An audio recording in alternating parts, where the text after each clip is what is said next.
অপুর জন্মদিনে সরাসরি ফেসবুক লাইভে এসে শুভেচ্ছা জানালেন টলিউড কিং শাকিব খান।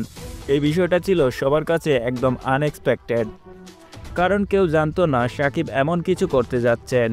গত কয়েক মাস ধরে শাকিব খান ছিলেন যুক্তরাষ্ট্রে, কিন্তু ছেলের জন্মদিন উপলক্ষে তিনি ফিরে এসেছেন বাংলাদেশে।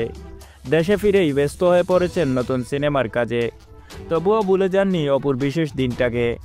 লাইভে এসে শাকিব বলেন, অপুর জন্য শুভকামনা রইল, ও ভালো থাকুক, সুস্থ থাকুক, এটাই আমার প্রার্থনা।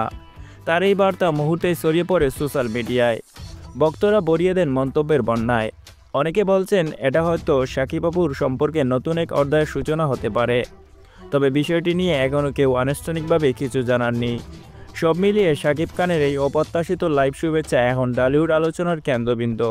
অপুর জন্মদিনে এমন চমকপ্রদ মুহূর্ত ভক্তদের হৃদয়ে দাগ কেটেছে, আবার প্রমাণ করল শাকিব খান মানেই চমক।